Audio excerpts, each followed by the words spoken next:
எல்லாருக்கும் வணக்கங்க. இந்த பதிவில் நம்ம பார்க்கக்கூடியது விருச்சிக ராசி நண்பர்களுக்கு குரு பகவான் வக்ர பயிற்சி ஆகக்கூடிய காலகட்டத்தில் இந்த பிரபஞ்சம் எந்த மாதிரியான ஒரு மாற்றங்களை தரப்போகுதுன்றது பற்றி தானுங்க ஆதாரபூர்வமாக இந்த பதிவில் நம்ம பார்க்க போகிறோம். புரட்டாசி மாதம் 23ஆம் தேதி அக்டோபர் மாதம் 9ஆம் தேதி தானுங்க குரு பகவான் மிருகசீரிச நட்சத்திரம் 2வது பாதத்தில் 57 டிகிரியில் வக்ரகதிக்கு வராரு. வக்ர பயிற்சி காலகட்டம் 3 மாதம் 25 நாள், அதாவது 115 நாட்கள். அக்டோபர் மாதம் 9ஆம் தேதி வக்ரகதியில் போகிறவர் 2025 வருடம் பிப்ரவரி மாதம் 4ஆம் தேதி வரை குரு பகவான் வக்ரகதியில் தான் இருப்பார்.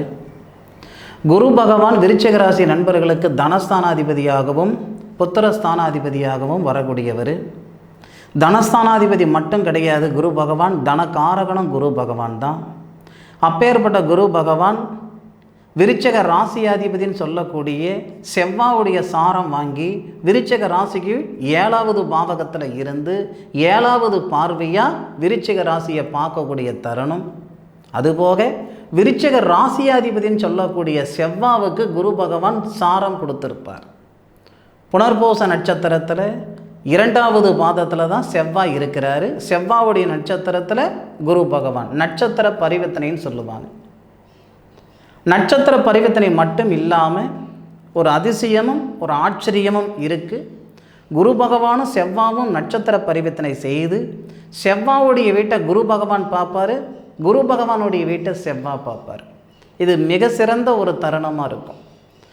அக்டோபர் மாதம் 9ஆம் தேதி நமக்கு குரு பகவான் வக்ரத்தில் வராருன்னா, வக்ரத்தில் வரக்கூடிய குரு பகவான் கொடுக்கக்கூடிய பலன் 70%. நம்ம ராசியாதிபதி இருக்கக்கூடிய இடம் பார்க்கக்கூடிய பார்வை அது ஒரு 30% பலன் சேர்ந்து 100% பலன்கள் கொடுக்கும். நம்ம முன்னேற்றத்துக்கு முட்டுக்கட்டியாக இது இருக்கே அப்படின்ற எண்ணங்கள் இருக்கிற நண்பர்களுக்கு அந்த முன்னேற்றத்துக்கு முட்டுக்கட்டியாக இருக்கிற அந்த தடைகள் எல்லாம் நீங்கும். படித்த படிப்புக்கு உண்டான உத்தியோகம் இல்லாமல் இருக்குதே, வாழக்கூடிய வாழ்க்கைக்கு தகுந்த வளர்ச்சி இல்லாமல் இருக்குதே, யாரோ பொழைக்கிறதுக்கு நான் கஷ்டப்பட்டுட்டு இருக்கிறேனேன்ற ஆதங்கம் சரியாகிறதுக்கு உண்டான தருணம் ஐயா இந்த தருணம். நம்ம ராசிக்கு 2வது பாவகத்துக்கு அதிபதினு சொல்லக்கூடிய கிரகம் தனஸ்தானாதிபதினு சொல்லக்கூடியவரே தனகாரகனாகவும் வரார். தனகாரகன் சொல்லக்கூடிய குரு பகவான் நம்ம ராசிக்கு 11வது பாவகத்தை பார்க்குறார், லாபஸ்தானத்தை பார்க்குறார், நம்ம ராசியை பார்க்குறார். ராசிக்கு 3வது பாவகன் சொல்லக்கூடிய தகரியஸ்தானத்தை பார்க்குறார். இந்த 3 அமைப்புகளும் ரொம்ப ரொம்ப சிறப்பு. அதுபோக ஒரு கிரகம் ஆட்சியில் இருக்கிறத விட உச்சத்தில் இருக்கிறத விட வக்ரத்தில் வரும் பொழுது முழுமையான பலம் பெறும். அப்படி வக்ரத்திலிருந்து பார்க்கக்கூடிய முதல் பார்வை உங்கள் ராசிக்கு 11வது பாவகத்தை பார்க்குறதுனால இதுக்கு முன்னாடி என்னைக்கோ யாருக்கிட்டேயோ கொடுத்த காசு பணம் வந்து சேர்றதுக்கும், ஷேர் மார்க்கெட்டில் காசு பணம் போட்டிருந்தால் அந்த பணம் நல்ல ஒரு லாபகரமாக வர்றதுக்கும் லாபஸ்தானம் சிறப்பாக இருக்கும் இந்த தருணத்தில். அதுபோக மனக்கோட்டைகள் விருச்சிக ராசி நண்பர்களுக்கு நிறைய இருக்க தான் செய்யும். வீடு வாசல் வாங்கணும், இல்லை வாகனங்கள் வாங்கணும், சொந்தமாக பிஸ்னஸ் பண்ணணும், வெளியூர் போகணும், வெளிநாடு போகணும், ஏதோ ஒரு வகையில் மனக்கோட்டைகள் இருக்க தான் செய்யும். உங்களுடைய சக்திக்கு தகுந்த மாதிரி இந்த தருணத்தில் உங்களுடைய லாபகரமான விஷயங்கள் மனசில் இருக்கிற அந்த மனக்கோட்டைகளை சரிப்படுத்திக்கிறதுக்கு உண்டான அருமையான ஒரு தருணமாக அனுகூலமாக இந்த பிரபஞ்சம் தரப்போகுது. அதில் மாற்றுக்கிறது இல்லை. அதாவதுங்க, இந்த மாதிரி ஒரு அமைப்பை மீண்டும் விருச்சிக ராசி நண்பர்களுக்கு வரணும் அப்படின்னா 30 வருஷம் வெயிட் பண்ணணுங்க. என்ன காரணம்னா, ஒரு கிரக பயிற்சியோ கிரக வக்ரமோ அதுக்கு நம்ம பலன் சொல்கிறோமோ அந்த தருணத்தில் மற்ற கிரகங்களுடைய அமைப்புகளெல்லாம் எப்படி இருக்குதுன்னு பார்த்துக்கிறது நல்லது. சனி பகவான் அப்படின்றவர் நமக்கு சுபஸ்தானாதிபதி. சுபஸ்தானாதிபதினு சொல்லக்கூடிய சனி பகவானுக்கு குரு பகவான் சாரம் கொடுத்து உங்களுடைய ராசியை பார்க்குறாரு. குரு பகவான் உங்களுடைய ராசியை பார்க்குறாரு. அதுபோக செவ்வாய் ராசிக்கு 2வது பாவகத்தை பார்க்குறாரு. இந்த பிரபஞ்சம், இந்த உலகம் அப்படின்றது எல்லாருக்கும் தெரியும் உருண்டை வடிவத்தில் இருக்குன்ட்டு. உள் சுற்று கிரகங்களும் வெளி சுற்று கிரகங்களும் இருக்குது. உள் சுற்று கிரகங்கள் அப்படின்றது மற்ற கிரகங்களெல்லாம் நம்ம சொல்லுவோம். வெளி சுற்று கிரகங்கள் அப்படின்றது சனி பகவான், குரு பகவான், செவ்வாய். இந்த 3 கிரகங்கள் மட்டுமே வெளி சுற்று கிரகங்கள். இந்த 3 கிரகங்களுடைய அமைப்பும் ரொம்ப சிறப்பாக இருக்குது. அதாவது நல்ல பரிவர்த்தனைகள் இருக்குது. செவ்வாவுடைய சாரத்தில் குருவும், குருவுடைய சாரத்தில் செவ்வாவும், சனியுடைய வீட்டை செவ்வாய் பார்ப்பார், சனியுடைய வீட்டை குரு பார்ப்பார், அந்த சனி பகவானுக்கு குரு நட்சத்திரம் கொடுத்துருப்பார். இதெல்லாம் நல்ல பரிவர்த்தனை. அதனால் நீங்கள் மற்றவங்களுக்காக இது வரைக்கும் வாழ்ந்திருப்பீங்க, மற்றவங்களுடைய வாழ்க்கைக்கு உறுதுணையாக இருந்திருப்பீங்க. இந்த குரு பகவான் வக்ரகதியில் வரக்கூடிய தருணத்தில் உங்களுடைய தகுதியை உயர்த்திக்கக்கூடிய அளவுக்கு இந்த பிரபஞ்சம் நல்ல ஒரு தருணத்தை கொடுக்க போகுது. லாபஸ்தானம் அதிகரிக்கிறதுக்கான வாய்ப்புகள் கொடுக்கும். சொல்லுவோம் இல்லையா, திடீர் அதிர்ஷ்டம் அப்படின்ட்டு. நிச்சயமாக அது மற்றவங்களுக்கு வருதோ இல்லையோ, இந்த விருச்சிக ராசியில் பிறந்த நண்பர்களுக்கு சத்தியமாக திடீர் அதிர்ஷ்டம் வரும். அதில் மாற்று கருத்து இல்லை. குரு பகவான் அப்படின்றவர் தனஸ்தானாதிபதி, புத்திரஸ்தானாதிபதி. ஆனால் குரு பகவான் வக்ர பயிற்சி ஆகக்கூடிய தருணத்தில் கல்யாணக்காரகன் சொல்லக்கூடிய சுக்கிரன் விருச்சிக ராசியில் வரார் 26ஆம் தேதி. அதாவது பிப்ரவரி, அதாவது அக்டோபர் மாதத்துக்கு புரட்டாசி மாதத்துக்கு 26ஆம் தேதி அப்படின்னா அக்டோபர் மாதத்துக்கு 13ஆம் தேதி வரும். அந்த 13ஆம் தேதி தான் சுக்கிர பகவான் திருமணக்காரகன் விருச்சிக ராசியில் வருவார். கல்யாணக்காரகன் உங்கள் ராசியில் வந்து கல்யாண ஸ்தானத்தில் இருக்கக்கூடிய குரு பகவான் பார்க்குறதும், கல்யாணக்காரகன் சொல்லக்கூடிய சுக்கிர பகவான் கல்யாண ஸ்தானத்தை பார்க்குறதும், இதுவும் நல்ல பரிவர்த்தனை. இதனால் விருச்சிக ராசி நண்பர்களுக்கு இருக்கக்கூடிய அந்த திருமண தடைகள் விலக போகுது. நீங்கள் எத்தனை வருஷத்துலேருந்து வரன் பார்த்துக்கிட்டு இருந்தாலும் சரிங்க, 1 வருஷத்துலேருந்து வரன் பார்த்துக்கிட்டு இருந்தான்னு சொன்னாலும் சரி, 9 வருஷத்துலேருந்து வரன் பார்த்துக்கிட்டு இருந்தாலும் சரி, இந்த தருணத்தில் விருச்சிக ராசி நண்பர்களுக்கு இருக்கக்கூடிய திருமண தடைகள் விலகக்கூடிய தருணமாக நிச்சயமாக இருக்கும். நீங்கள் சந்தோஷப்படுறதுக்காகலாம் நான் ஒன்றும் சொல்லலைங்க. இது நடக்கும், நடந்தே தீரும். நடந்ததுக்கப்புறம் நீங்கள் கமெண்ட்டில் சொல்லுங்கள். சார் நீங்கள் சொல்லும்போது எனக்கு உடன்பாடு இல்லை சார், 10ஓட 11 தான் நினச்சிருந்தேனுங்க. நிச்சயமாக இப்போ நான் நம்புகிறேனுங்க. நான் பார்க்காத ஜோசியம் இல்லைங்க, போகாத கோவில் குளம் கிடையாது, பண்ணாத பரிகாரங்கள் கிடையாது. இது வரைக்கும் எங்களுக்கு நல்லது நடக்கலை சார். ஆனால் இந்த நேரத்தில் எங்களுக்கு நல்லது நடந்தது. புரட்டாசி மாதம் 23ஆம் தேதி குரு பகவான் வக்ரம் அடைகிறாருன்னா என் கணக்குக்கு விருச்சிக ராசி நண்பர்களுக்கு ஒன்று ஐப்பசி அல்லது கார்த்திகை, ஐப்பசி அல்லது கார்த்திகை, அப்படி தவறுனா தை அல்லது மாசி. இந்த 4 மாதத்தில் ஏதாவது ஒரு மாதத்தில் நிச்சயமாக உறுதியாக திருமணத்தில் இருக்கக்கூடிய தடைகள் நீங்கும். அதே மாதிரி தனஸ்தானத்தை பார்க்குறாரு இல்லையா குரு பகவான், தனஸ்தானத்தை குரு பகவான் பார்க்கல, செவ்வாய் பார்க்குறார். அதனால் விவசாயம் சார்ந்த நண்பர்களுக்கு அருமையான ஒரு தருணம். மருத்துவத்துறையில் படித்த மாணவ செல்வங்களுக்கு பிரமாதமான ஒரு நேரம். வெளிநாடு போகிறதுக்கான வாய்ப்புகள் கொடுக்கும், அரசாங்க உத்தியோகம் ஏற்படுத்தும். மருத்துவத்துறையில் படித்த விருச்சிக ராசி நண்பர்களுக்கு அது இப்போ தான் படித்து முடிச்சுட்டு வந்தனுங்க அப்படின்னாலும் சரி, இல்லை ஏற்கனவே நான் ப்ராக்டிஸ் பண்ணிகிட்ருக்கிறேனுங்க அப்படின்னாலும் சரி, விருச்சிக ராசியில் பிறந்த நண்பர்களுக்கு நிச்சயமாக சொல்கிறேனுங்க, உங்களுடைய தரத்தை உயர்த்திக்கிறதுக்கும் உங்களுடைய தகுதியை உயர்த்திக்கிறதுக்கும் நல்ல ஒரு தருணம் இது.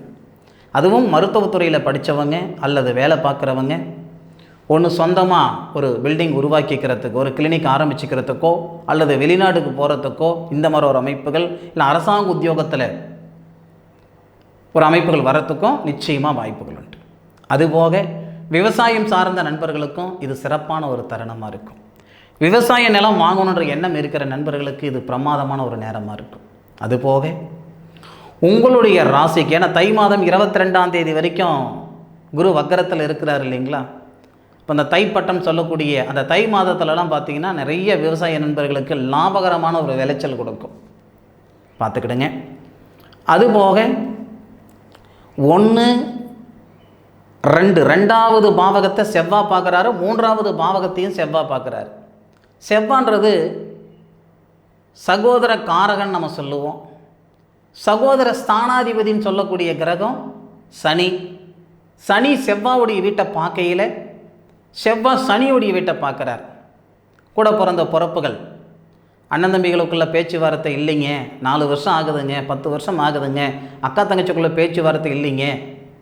ஒன்று மட்டும் சொல்கிறேனுங்க, இந்த ஜென்மத்தில் ஏதோ ஒரு வயிற்றில் பிறந்தோம், மறுக்க நம்ம பிறக்க போகிறதில்லை அப்படி நினைக்கக்கூடிய நண்பர்களுக்கு இந்த நேரம் உண்மையிலே நல்ல நேரம். இந்த நேரத்தில் உங்களுடைய மன ரீதியாக இருக்கிற பிரச்சனைகளோ சரிப்படுத்திக்கிட்டலாம் நினச்சி நீங்கள் போய் பேசுனீங்கன்னா நிச்சயமாக அந்த சங்கடங்கள் எல்லாம் சமாதானமாகிறதுக்கு வாய்ப்புகள் உண்டு. சகோதர ஸ்தானாதிபதின்னு சொல்லக்கூடிய கிரகம் சனி பகவான் சகோதர காரகனுடைய வீட்டை பார்க்கையில் சகோதர காரகன் சகோதர ஸ்தானத்தை பார்க்குறது சிறப்பான ஒரு நேர காலங்களாக இருக்கும். அது மட்டும் இல்லாமல் பகை நீங்கும். கணவன் மனைவி பகையோ காதலர்களுடைய பகையோ மற்றவங்களுடைய பகையோ அந்த பகைகளெல்லாம் நீங்கக்கூடிய ஒரு தருணமாகவும் இந்த தருணம் இருக்கும். இதுக்கு முன்னாடி நம்ம ஒரு வேலை செய்யும்போது செய்யலாமா வேண்டாமா 2 குழப்பம் இருக்கும் பாருங்கள். ஆனால் இந்த நேரத்துலலாம் அப்படி இருக்காது. ஒரு வேலை செய்யணுமா செஞ்சுவிட்டு தான் மறு வேலை பார்ப்பீங்க, யோசனை பண்ண மாட்டீங்க. என்ன காரணம்னா செவ்வாவும் குருவும் நட்சத்திர பரிவர்த்தனை செய்திருக்கிறதுனால குருமங்கள யோகம் அப்படின்னு நம்ம சொல்லுவோம். அதுபோக செவ்வாவும் குருவும் உங்களுடைய ராசிக்கு 11வது பாவகன் சொல்லக்கூடிய லாபஸ்தானம் 11வது பாத்தியத்தை பார்க்குறாரு செவ்வாவும் குருவும் 2 பேரும் சேர்ந்து. அத்தோடு மட்டும் இல்லை, 11வது பாவகன் லாபஸ்தானத்தை பார்த்துட்டு உங்களுடைய ராசிக்கு 3வது பாவகன் சொல்லக்கூடிய தகரியஸ்தானத்தையும் பார்க்குறாங்க 2 பேர், குருவும் செவ்வாவும். அப்போது நட்சத்திர பரிவர்த்தனை 1, 11வது பாவகத்தை பார்க்கறது 2, 3வது பாவகத்தை பார்க்கறது 1.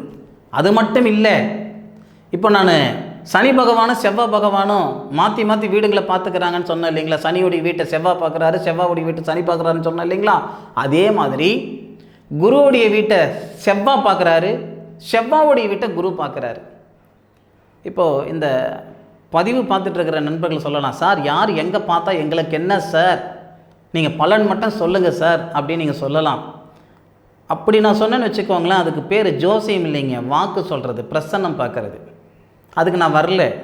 ஆதாரம் இல்லாத ஒரு செயல் செய்ய மாட்டேனுங்க.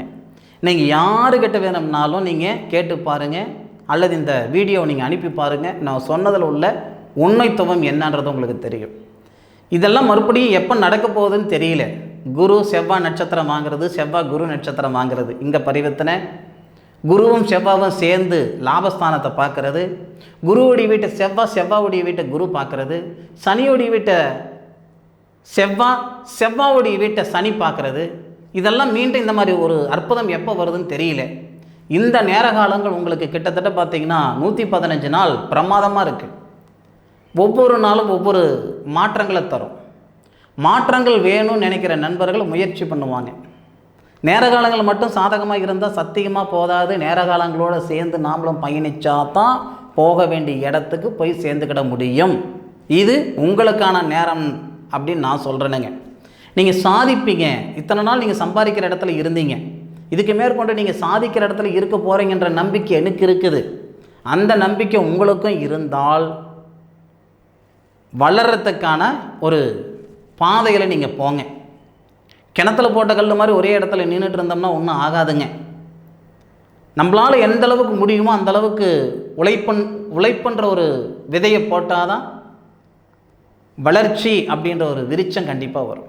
நிச்சயமாக சாதகமான நேரம் விருச்சிக ராசியில் பிறந்த ஆண்களுக்கும் சரி, விருச்சிக ராசியில் பிறந்த பெண்களுக்கும் சரி, இது அற்புதமான நேரம், சாதிக்கிறதுக்கு உண்டான நேரம். சம்பாதிக்கிறது எல்லாராலையும் முடியுங்க, எல்லா நேரத்துலையும் முடியும். ஆனால் சாதிக்கிறது அப்படி கிடையாதுங்க, எல்லாராலையும் முடியாது. ஒரு சிலரால் மட்டும்தான் முடியும், அதுவும் ஒரு சில நேரத்தில் தான் முடியும். இந்த நேரம் சாதிக்கிறதுக்கு உண்டான நேரம் விருச்சிக ராசி நண்பர்களுக்கு. விருச்சிக ராசி நண்பர்களுக்கு தன்னுடைய வாழ்க்கையிலேயே விடியல் பிறக்கக்கூடிய தருணமாக இந்த தருணம் வரப்போகுது, பயன்படுத்திக்கோங்க. நிச்சயமாக இந்த பதிவு விருச்சிக ராசியில் பிறந்த நண்பர்களுக்கு பயனுள்ளதாக இருக்கும் அப்படின்னு நான் நினைக்கிறேனுங்க. இந்த பதிவு பற்றி உண்டான கருத்துக்களை கமெண்ட்டில் சொல்லுங்கள். மீண்டும் அடுத்த ஒரு அற்புதமான தருணத்தில் உங்கள் அனைவரையும் சந்திக்கும் வரை உங்களிடமிருந்து விடைபெறுவது உங்கள் வீட்டு ஜோதிட நண்பனான மா காளிதாஸ் மணிகண்டன். திருச்சிற்றம்பலம். வாழ்க வையகம், வாழ்க வளமுடன்.